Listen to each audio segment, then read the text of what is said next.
जीवन मिलना भाग्य की बात है, मृत्यु होना समय की बात, और मृत्यु के बाद भी लोगों के दिल में जीवित रहना कर्मों की बात है। नमस्ते दोस्तों, वेलकम है आपका द अजय मोटिवेशन 01 चैनल पर। एक डॉक्टर साहब अपने अस्पताल में दौड़े चले आ रहे थे। जितनी स्पीड से वो चल सकते थे उतनी स्पीड से वो आ रहे थे। ऑपरेशन थिएटर वाली लॉबी में आए तो उन्हें 5 से 6 लोगों ने घेर लिया और सुनाने लगे कि अस्पताल खोल लिया है। अपने आप को क्या समझते हो? आप अब आ रहे हो, हम इतनी देर से आपका इंतजार कर रहे हैं, आपको कोई चिंता नहीं है, हमारा बच्चा ऑपरेशन थिएटर में है, आप अब आ रहे हो। डॉक्टर साहब ने कहा, अब आप मुझे जाने दीजिए। वो लोग सुनाए जा रहे थे, डॉक्टर साहब आपका लड़का होता तो क्या आप इतनी आराम से आते? आप भाग कर दौड़ कर आते।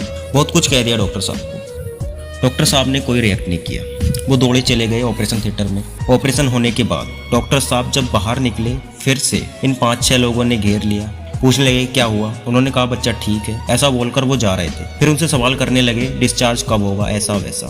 डॉक्टर ने कहा ये सारे सवाल आप नर्स से पूछ लीजिए, आपको वो बता देंगे। और जिस स्पीड से आए थे उससे दोगुनी स्पीड में वो निकल गए। अब ये जो 5-6 लोग थे उनको लगने लगा कि इतना घमंडी डॉक्टर है, बात तक करने की तमीज नहीं है। कुछ देर बाद वहाँ नर्स आई, उन्होंने नर्स से पूछा ये जो डॉक्टर है ये इतने घमंडी क्यों है, इतना अहंकार किस बात का है? सीधे मुंह बात नहीं करते, जब आए हमने पूछा जब जवाब नहीं दिया, अब गए अब पूछा अब जवाब नहीं दिया। नर्स इमोशनल हो गई और कहने लगी कि ऐसा मत बोलिए, डॉक्टर साहब दिल के बहुत अच्छे हैं। आपको शायद पता नहीं है, आज सुबह रोड एक्सीडेंट में इनके बेटे की डेथ हो गई है, लेकिन हमारा फर्ज है इन्हें बताना कि पेशेंट आया है। तो हमने कॉल किया, अपनी ड्यूटी निभाई। हमें लगा डॉक्टर साहब मना कर देंगे, लेकिन उन्होंने कहा मैं आ रहा हूँ। वो दौड़े चले आए, ऑपरेशन थिएटर में गए, आपके बच्चे की कंडीशन देखी और ऑपरेशन कर दिया। आपका बच्चा बहुत जल्द ठीक हो जाएगा। वापस डॉक्टर दौड़कर गए हैं कि शाम होने को आई है और डॉक्टर साहब को अपने बेटे का अंतिम संस्कार करना है। छोटी सी कहानी जिसका सार है बिना किसी को समझे हम रिएक्ट कर देते हैं, किसी की समस्या को समझते नहीं है और अपनी बात को थोप देते हैं। लेकिन जब हमें सच्चाई पता लगती है